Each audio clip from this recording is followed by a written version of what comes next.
आम्हाला माहिती आहे शिंदे साहेब, सन्माननीय उपमुख्यमंत्री महोदय, आपण दरेगावला नेहमीच जात असता जेव्हा आपल्या डोक्यावर ताण पडतंय, कुऱ्हाडीनं कट त्यांचे हक्क तोडायचे का? कुऱ्हाडीनं कट आरा मशीन मध्ये टाकून जसं लाकूड कापतो तसं कापायचं का?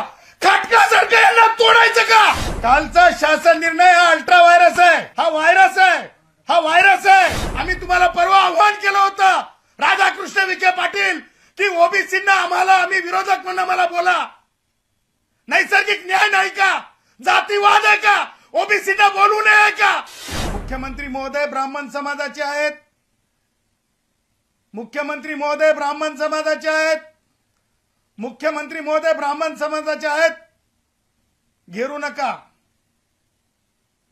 आम्हाला माहिती आहे शिंदे साहेब, सन्माननीय उपमुख्यमंत्री महोदय, आपण दरेगावला नेहमीच जात असता जेव्हा आपल्या डोक्यावर ताण पडतंय.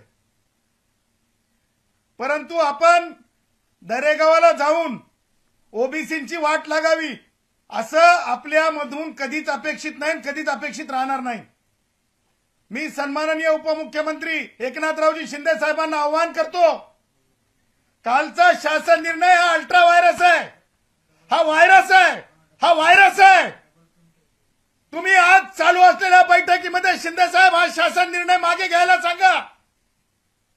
या निर्णयातून मराठा भावांचा काहीच फायदा होणार नाही, परंतु या निर्णयामुळे दोन समाजाची तेढ निर्माण होण्याची वेळ आलेली आहे. मला सांगा शिंदे साहेब, सामाजिक मागासलेपण जे मी आता माझे भाऊ सांगितले, आज माझा गोसावी भाऊ असेल, माझा कुडमुड्या दोषी ब्राह्मण असेल भटकंती करणारा, त्याचबरोबर माझे इतर भाऊ असतील, या सगळ्या मागासलेल्या ओबीसींवर आपण कुऱ्हाडीनं कट त्यांचे हक्क तोडायचे का? कुऱ्हाडीनं कट आरा मशीन मध्ये टाकून जसं लाकूड कापतो तसं कापायचं का? खाटकासारखं यांना तोडायचं का? भारतरत्न डॉक्टर बाबासाहेब आंबेडकरांनी हा स्पेस निर्माण करून दिला. हा स्पेस शिंदे साहेब आणि राधाकृष्ण विखे पाटील, तुम्हाला मला सांगायचंय, राधाकृष्ण विखे पाटील, तुम्ही 8व्या मंत्रालयामध्ये तुम्ही मला 1 महिन्या अगोदर किंवा मागे काही आठवड्यांअगोदर भेटला होतात, तेव्हा मी तुम्हाला बोललो होतो की तुम्ही महसूल मंत्री असताना मागासवर्गीयांना अंत्यसंस्कार करण्यासाठी स्मशानभूमी सुद्धा तुम्ही दिलेली नव्हती. गायरान जमिनी सुद्धा नावावर पूर्ण होऊ शकल्या नव्हत्या.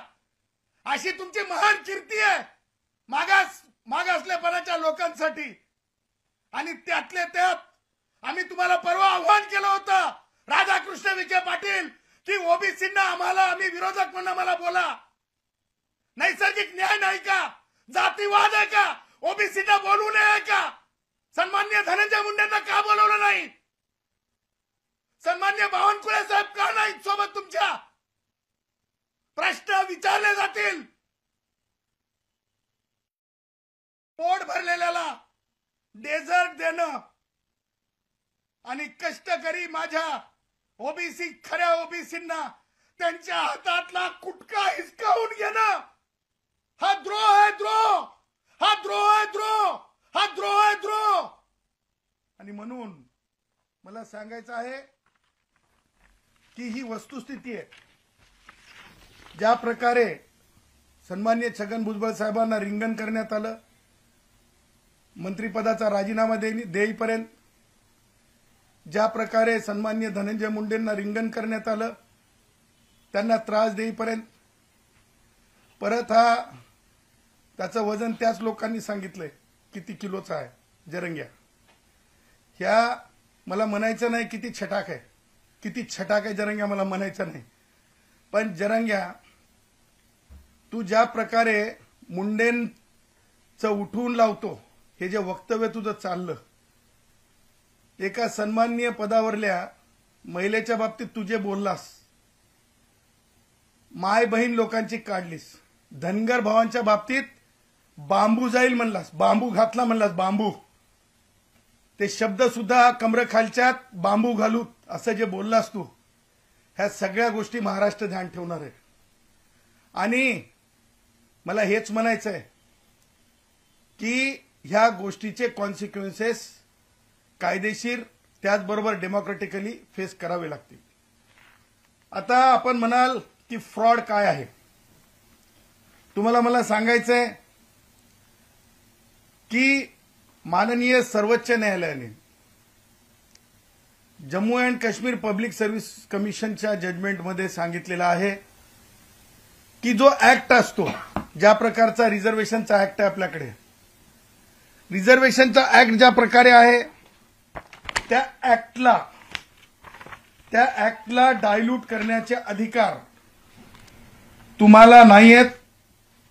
आणि म्हणून Maharashtra scheduled caste, scheduled tribe, denotified tribe, विमुक्त जाती, nomadic tribe, other backward classes, special backward कॅटेगरीचा जो कायदा आहे, कास्ट सर्टिफिकेट ऍक्ट 2000, ह्या कायद्याला डायल्यूट करण्याचे अधिकार, ह्या कायद्याला निष्प्रभ करण्याचे अधिकार, ह्या कायद्याला म्हणजे काय म्हणतो त्याला आपण थांबवण्याचे अधिकार कोणत्या म्हणजे एक्झिक्युटिव्ह ऑर्डरनी तशा प्रकारचे अधिकार प्राप्त नाहीत. आणि म्हणून हे भारतीय संविधानासोबत जे आहे एक ऑफिस ऑर्डर काढून, संभ्रमित ऑफिस ऑर्डर काढून जे आहे लोकांमध्ये मत भिन्नता निर्माण होत आहे. आणि म्हणून कालची कृती ही भारतीय संविधानाच्या आर्टिकल 340 या कलमाला जे आहे, ज्या ह्या कलमाच्या स्पिरिटच्या विरुद्ध आहे. कालचा शासनाचा GRची कृती ही त्यातून निर्माण झालेल्या रिझर्वेशन ऍक्टला निष्प्रभ करणारी आहे. कालच्या GRची कृती ही त्या रिझर्वेशन ऍक्ट 2000च्या आधारे कास्ट सर्टिफिकेटच्या संदर्भातले रूल्स जे 2003 कॉन्टम्प्लेट झाले, त्या रूलवर म्हणजे एक घाला आहे, त्या रूलला बेकायदेशीर ठरवण्याची प्रक्रिया आहे. त्याचबरोबर भारतीय संविधानातील आर्टिकल 340 ला म्हणजे एका प्रकारे सन्माननीय माजी न्यायमूर्ती संदीप शिंदे हे मागास आयोग नाहीत, सन्माननीय माजी काय आपले माजी सन्माननीय माजी हे न्यायमूर्ती सन्माननीय शिंदे हे जे आहेत हे कोणत्याही प्रकारे मागास आयोग नव्हते.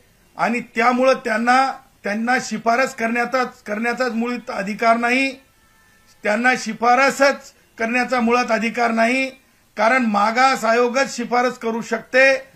आणि त्यामुळं संदीप शिंदे न्यायमूर्ती निवृत्त यांनी जे काही चालवलेलं आहे, कारण शासन निर्णयामध्ये त्यांच्या नावाचा उल्लेख आलाय, त्यांच्या शिफारसींचा उल्लेख आलाय, त्या आधारे जर रूल मध्ये चेंज केला जात असेल तर माननीय माजी न्यायमूर्ती संदीप शिंदे यांच्या validity and sanctity of appointing as a committee ही येणाऱ्या काळात चॅलेंज केली जाईल. त्यांची नियुक्तीच अल्ट्रा व्हायरस आहे.